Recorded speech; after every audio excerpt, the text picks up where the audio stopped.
my loves, you're welcome to the channel. It's so good to have you. Thank you so much for clicking when you saw this video. My name is Princess and you're welcome to Living with Princess. So on today's video, I'm actually going to talk about some of those things I really wish I knew before getting married. You guys, I won't even lie. Marriage is not a bed of roses. It is how you lay the bed. That is how you're going to lie down on it. But trust me, it can also be your bed of roses depending on how you decorate your garden, right? But sometimes there's always some challenges that will arise and all of that, and that's what we're going to be talking about today from my own experience. So let's dive right in. But before then, if you have not subscribed to the channel, do well to hit that subscribe button and be part of the family. Okay, let's be friends. Give this video a thumbs up as well. Okay, thank you so much, guys. Let's dive right in. So the number one thing is the fact that I should not use my love language to judge the next person. Some of my love languages are out of service and gifts. Like out of service and gifts, I don't know how they put the gift part, but yeah, I love gifts. I love money. I love gifts. In fact, I'm the one that added money to it. My husband was the one that even added the money part to my what's it called, my love languages, right? So but I love the act of service. You need to help me. If you help me to arrange house or clean the house or anything, cook for me, all of those things, I see them that you love me, right? Then when you gift me without my knowledge, you're always buying me gifts, I so much appreciate them. Okay, but my husband is on a different level. His own is on touch.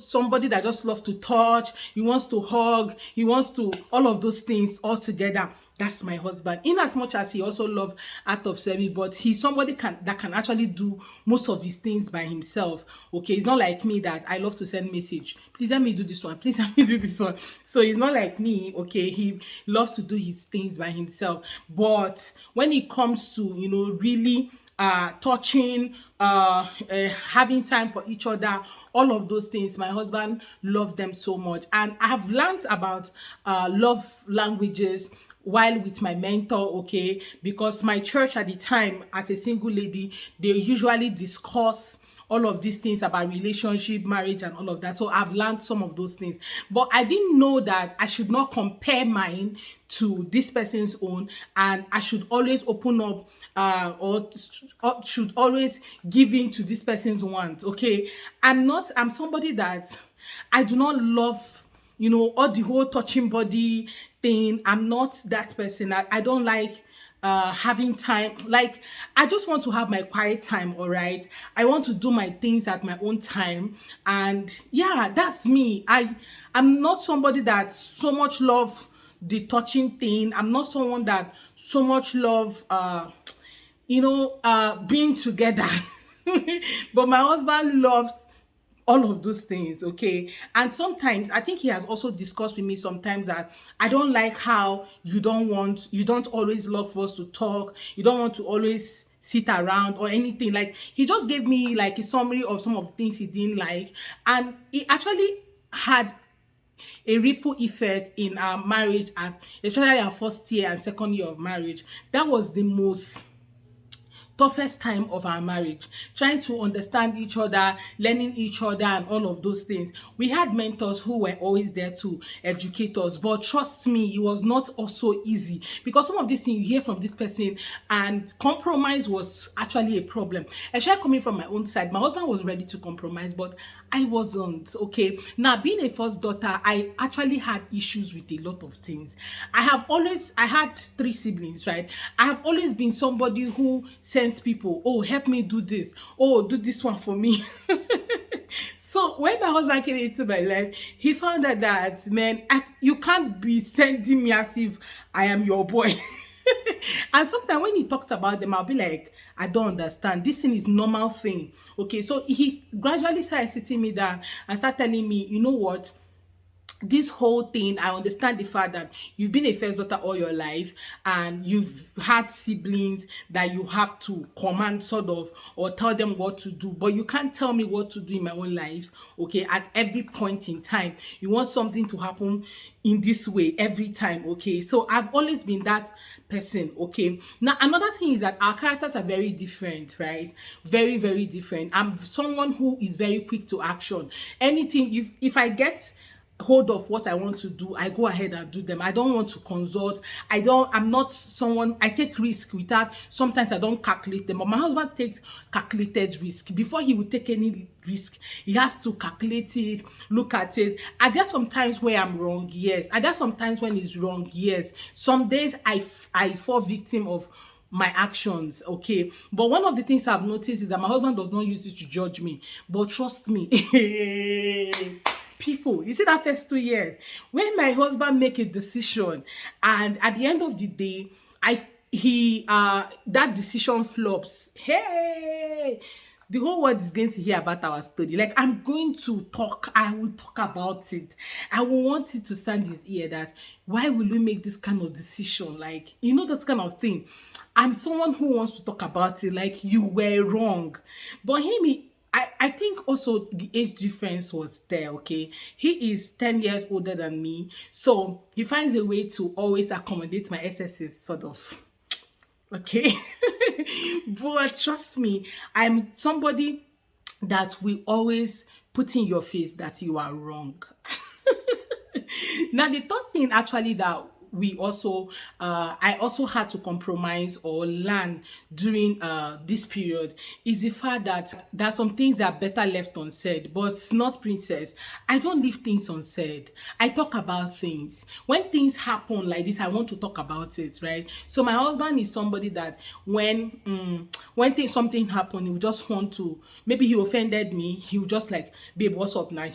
He won't want to talk about what has happened. So he wants to like move on to the next thing, okay? Especially when he wants my attention. So he'll just come and tell me stories, and before you know it, he think it's over. No. Not for me. I'm going to bring back that story. I'm going to bring back that topic. I'm going to talk about it.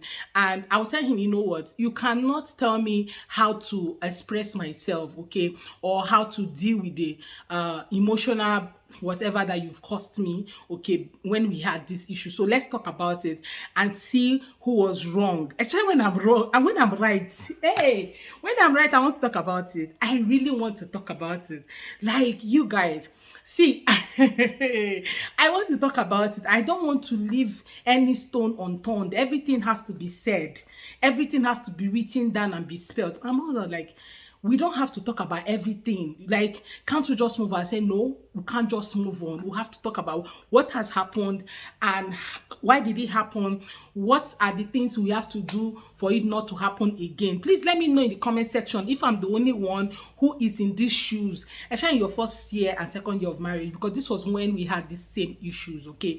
The third year, we started growing. I think I've grown so much. So by October, by December this year will be 7 years, okay? And that's us learning for 7 years. We've been learning from each other. Marriage is one institution that you get into and they hand over a certificate to you, but it never ends. It's that institution that never really ends, but you've gotten your certification ahead of time. You guys, trust me, marriage is not easy. These are just the few things that actually wish I knew, okay? Or, you know, I wish I learned compromise earlier, because if you check everything I've said in this video, you find out that it all boils down to compromising. I was mostly the issue.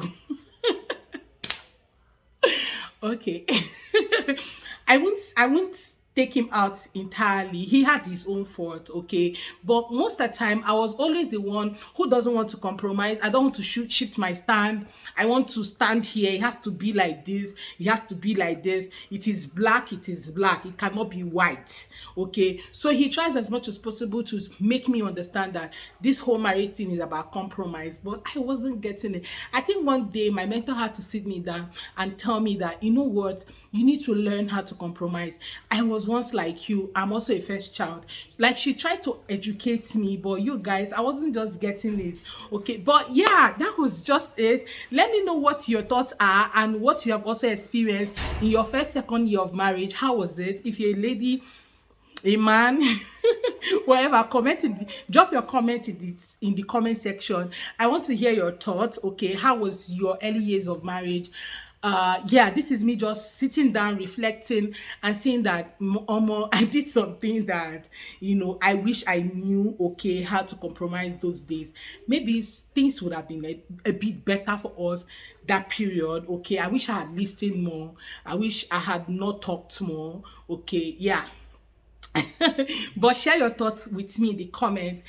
I will love to read from you. Thank you so much for watching, and see you guys on my next video. If you have not subscribed to the channel, this is the best time for you to hit that subscribe button, be part of the family, and let's be friends. Okay, give this video a thumbs up, and also hit the notification bell to be the first to get notified whenever I post any video. For now, guys, bye.